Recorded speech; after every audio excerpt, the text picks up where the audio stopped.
Thank you, Linda. That was absolutely beautiful. I am Laura Moberg, Director of Spiritual Exploration here, inviting you to open your hearts as well as your ears today to hear today's story for all ages, which is the story of Norbert Chopek's flower ceremony, which many of you hopefully know and came prepared with your flowers. So Norbert's mother was a devout Catholic, his father an agnostic. He became an acolyte at age 10, and in 1890 at St. Martin's Catholic Church. But in the years that followed, he became disillusioned. The priest there was a cynic. So at 18, he apprenticed to his uncle, a successful tailor in Vienna, and Norbert discovered the Baptist, and he became a minister. He founded almost a dozen churches from the Ukraine to Budapest. Yet slowly, his faith became more liberal. He left Bohemia under a government threat and accepted the call to serve a Baptist church in New York City. Until one day, in 1919, he wrote in his diary, "I cannot be a Baptist anymore, even in compromise. The fire of new desires, new worlds is burning in me." So Norbert and his wife, Maya, joined a Unitarian church in New Jersey in 1921 for the same reason that many of you may have, their lovely liberal RE, religious exploration program, which in those days was called education. Now, World War I ended. His home country was now independent, and he and Maya returned to Czechoslovakia. And there, Norbert founded a Unitarian church, the Prague Liberal Religious Fellowship. In just 20 years, his church had 3,200 members. Now, the traditional Christian communion service of bread and wine would not meet the needs of that congregation because his church, like ours, had people who believed things a little differently. Chopek turned to the beauty of the countryside, to the beauty of flowers. And in 1923, he developed the flower ceremony.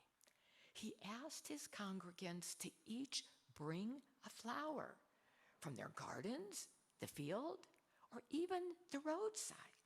He invited each person to place their flower in a vase. There was the church community, no less unique for being united. Following the service, each person could take a flower from the vase, a different one than they had put in there. Now, Chopek was a visionary minister with a church that was ahead of its time, a bold church, a church thinking beyond its doors, beyond what was thought possible. It was a church willing to take risks, to take tough decisions, to bear disappointment, and to build a new way. First, by building a church, and that church could build the world. This is our church, just as that was his church. Now, for this, the Gestapo arrested him in 1942. The Nazis accused him of listening to foreign broadcasts, and they sent him to the Dachau concentration camp. Now, even there, in starvation and torture, he held this flower ceremony with his fellow prisoners, finding whatever flowers they could amongst the weeds. They testified to a beauty larger than themselves and a love that would outlive them. Now, the Nazis killed Norbert Chopek, but his spirit, courage, and commitment live on today. These qualities have passed now to us. we are making them real. His wife Maya went on to bring the flower ceremony to the Unitarian Church in Cambridge, Massachusetts in 1940. So what we are about to do here is not just a historical reenactment of something that was over and done. This is an affirmation of the continuity of all of these generations that struggle for ever widening liberty.